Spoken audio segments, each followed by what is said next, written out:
Light, camera, action. ये कहानी है माया नगरी मुंबई की, जहां नारकोटिक्स कंट्रोल ब्यूरो की टीम एक क्रूज शिप पर चल रही पार्टी में रेड करती है।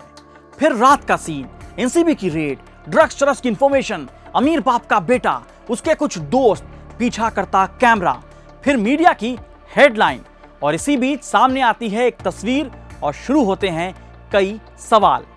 दरअसल मुंबई क्रूज ड्रग्स पार्टी मामले में शाहरुख खान के बेटे आर्यन खान और कई लोगों का नाम आया है। नारकोटिक्स कंट्रोल ब्यूरो यानी एनसीबी ने दावा किया है कि इसमें बड़े रैकेट का भंडाफोड़ हुआ है, लेकिन अब एनसीबी ही सवालों के घेरे में है। एनसीबी की कहानी के कुछ किरदार ग्रे शेड वाले हैं और प्लॉट में सस्पेंस है। सवाल उठ रहा है कि एनसीबी की रेड में बीजेपी का वर्कर क्या कर रहा था। सवाल है कि एनसीबी ड्रग्स रैकेट का भंडाफोड़ कर रही थी तो शाहरुख के बेटे के साथ सेल्फी लेने वाला शख्स कौन था और वो एनसीबी के साथ क्यों था। एनसीबी की रेड सवालों के रडार पर है, इसलिए हम पूछ रहे हैं, जनाब ऐसे कैसे?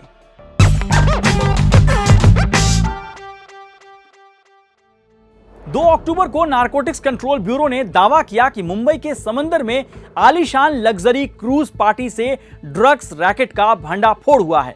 बॉलीवुड एक्टर शाहरुख खान के बेटे आर्यन खान समेत 8 हाई प्रोफाइल लोग गिरफ्तार हुए।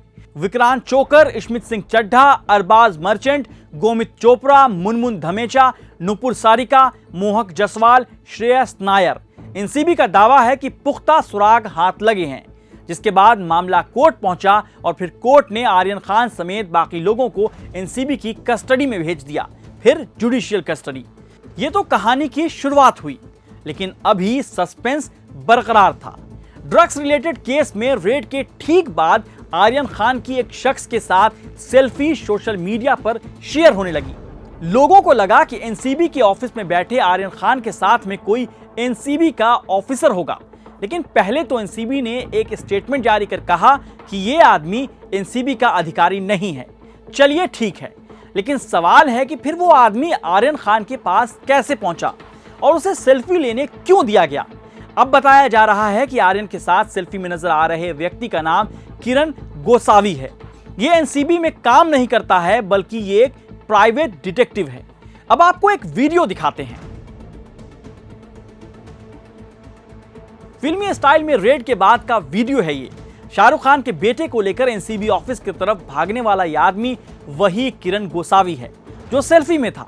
लेकिन सवाल है कि किरण गोसावी एनसीबी में नहीं है तो इसने शाहरुख खान के बेटे का रेड के दौरान हाथ कैसे पकड़ा?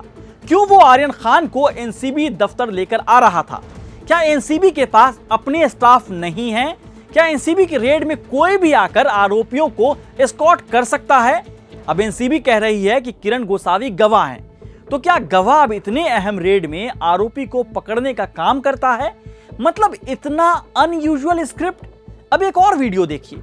इसमें लाल शर्ट और चश्मा लगाए एक शख्स अरबाज मर्चेंट को पकड़े हुआ है और वो अरबाज को एनसीबी दफ्तर की तरफ लेकर भाग रहा है।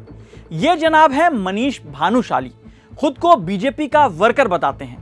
बीजेपी नेता और महाराष्ट्र के पूर्व सीएम देवेंद्र फडणवीस से लेकर नरेंद्र मोदी के साथ तस्वीर शेयर करते हैं। भानुशाली को भी एनसीबी ने गवाह बताया, लेकिन तस्वीर देखकर कोई भी कह सकता है कि स्क्रिप्ट और शॉट मिसमैच है। मनीष भानुशाली और केपी गोसावा की भी गले लगे हुए ब्रो वाली पिक्चर है। एनसीपी नेता नवाब मलिक ने प्रेस कॉन्फ्रेंस कर शाहरुख खान के बेटे आर्यन खान पर एनसीबी के एक्शन को फेक पब्लिसिटी केस करार दिया था। उन्होंने कई सवाल उठाए हैं। अब बताया जा रहा है कि 2018 में गोसावी के खिलाफ पुणे में एक धोखाधड़ी का मामला भी दर्ज हो रखा है। विदेश में नौकरी लगाने के लिए इनकी एक केपीजी ड्रीम सॉल्यूशन नाम की कंपनी भी थी। मलेशिया में नौकरी दिलाने का झांसा देकर 3 लाख रुपए ऐंठने का आरोप लगा था। भले ही एनसीबी सफाई दे कि बीजेपी वर्कर मनीष भानुशाली और केपी गोसावी गवाह थे, लेकिन सवाल है कि कौन सा गवाह पुलिस की टीम की तरह आरोपियों को पकड़ती है? कौन सा गवाह आरोपी के साथ सेल्फी लेता है?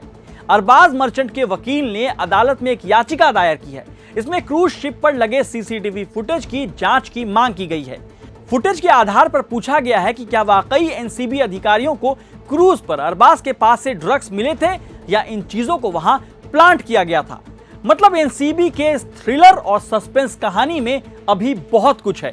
अब सवाल है कि एनसीबी से जब पहली बार गोसावी के बारे में पूछा गया तो सिर्फ ये क्यों कहा कि ये एनसीबी अधिकारी नहीं है?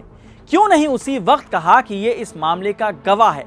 ये गवाह वाली कहानी एनसीपी नेता नवाब मलिक के सवालों के बाद क्यों सामने आई? ड्रग रैकेट और ड्रग्स जैसी चीजों के खिलाफ एक्शन जरूरी है, लेकिन लाइट, कैमरा, एक्शन के चक्कर में कहीं किरदार गलत तो नहीं चुन लिए गए? सवाल एनसीबी के कामकाज पर भी है। रेड के लिए गई टीम की जान को खतरा होता है। कई बार ड्रग्स तस्करों ने रेड के लिए गई टीम पर हमला भी किया है। फिर यह कैसी तैयारी थी जहां करोड़ों के ड्रग तस्करी को पकड़ने के लिए अपनी टीम नहीं बल्कि किसी राजनीतिक दल के वर्कर का सहारा लेना पड़ा? एनसीबी ने सच में बहुत बड़ा रैकेट पकड़ा है या कहानी में कुछ और ट्विस्ट है? सवाल यह भी है कि पुड़िया तो पकड़ लिया गया, लेकिन जिस बड़े कंटेनर से ऐसी हजारों पुड़िया बनती है वो कब पकड़ा जाएगा? एनसीबी ने मुंबई के समंदर से क्रूज तो खोज निकाला, लेकिन वो अपने जाल में बड़ी मछलियों को कब फंसाएगा? फिलहाल नारकोटिक्स कंट्रोल ब्यूरो के स्क्रिप्ट को देखकर क्रिटिक तो पूछेंगे, जनाब ऐसे कैसे? We are truthful, unafraid and independent because of you. Now you can help our reporting from the ground. Go to thequint.com, click Become a Member tab, choose a plan and pay. Because the truth is worth it.